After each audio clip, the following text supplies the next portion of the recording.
또한 민생 회복의 첫걸음은 소득과 소비의 선순환 복원입니다. 소상공인과 취약계층의 채무 부담을 덜어내 제도권 안으로 다시 들어올 수 있도록 우리가 도와야 합니다.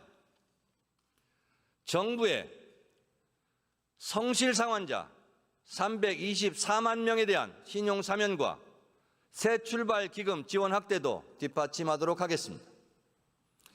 임대료 편법 인상을 막기 위한 상가 건물 임대차 보호법 개정, 은행의 과도한 가산 금리 산정을 방지하기 위한 은행법 개정, 그리고 가맹점 사업자의 협상력을 강화하는 가맹사업법 개정을 적극 추진하겠습니다.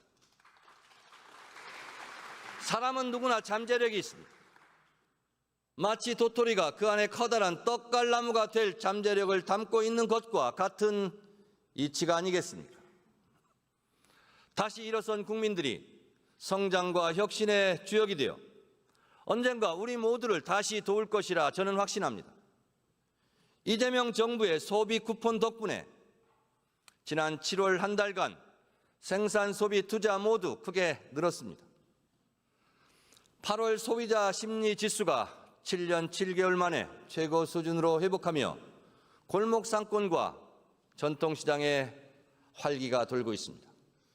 소상공인 2명 중 1명은 매출이 증가했다고 말합니다. 제 지역구 망원시장 월드컵 시장에 가니 매출액이 30% 정도 늘었다고 좋아들 하셨습니다. 2주 뒤인 9월 22일부터 2차 소비 쿠폰이 지급됩니다. 소비 쿠폰이 대한민국 경제 전반에 활력을 불어넣을 수 있도록 끝까지 책임지고 꼼꼼하게 챙기겠습니다. 전세 사기 피해자가 이미 3만 명을 넘어섰고 특히 청년층 피해가 집중되고 심합니다. 전세 사기 피해자 보호법을 강화하겠습니다. 전세 사기 피해자의 공공임대주택 지원 대상을 확대하고 피해 지원센터의 전세 안전계약 컨설팅 업무를 추가하도록 하겠습니다. 피해자 구제를 위한 전세 사기 관련 별도 배드뱅크 설립도 추진하겠습니다. 전세 사기의 뿌리도 이참에 뿌리 뽑겠습니다.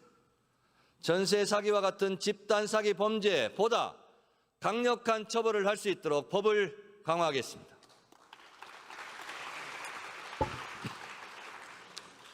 윤석열 정부에서 제2요구권, 거부권 행사로 폐기되었던 민생 법안들 중 농어민을 보호하기 위한 양곡관리법, 농업재해대책법 등이 이재명 정부 들어 본회의를 통과했습니다.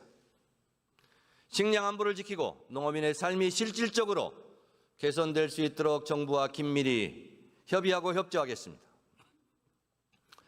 저는 내란 극복과 이재명 정부의 성공이 시대 정신이라 생각합니다. 이재명 정부의 성공이 대한민국 경제를 도약시키는 지름길이라 믿습니다. 이재명 대통령과 각국 정상과의 만남 이후 우리 전략산업인 반도체, 조선, 방산산업이 기지개를 펴고 있습니다. 민주정부가 훨씬 더 경제를 잘 성장시켜 왔고 이재명 대통령 역시 우리 경제를 부흥시킬 것입니다. 역대 정부의 대통령을 생각합니다. 김대중 정부는 IMF 외환위기를 구조개혁과 긴축재정으로 막아냈습니다.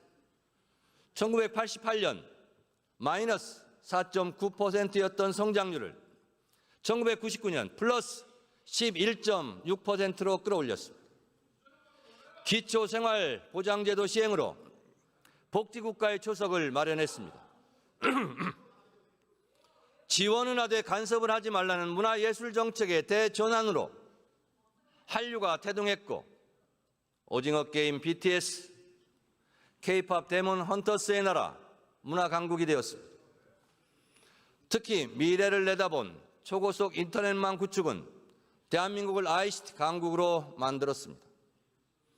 코로나 팬데믹이 닥쳐왔을 때 ICT에 기반한 세계 최고 수준의 코로나 바이러스 감염 경로 추적 능력으로 코로나 극복 1등 국가가 될 수 있었습니다.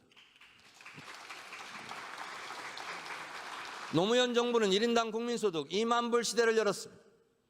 연평균 성장률은 4.5%에 이르렀습니다.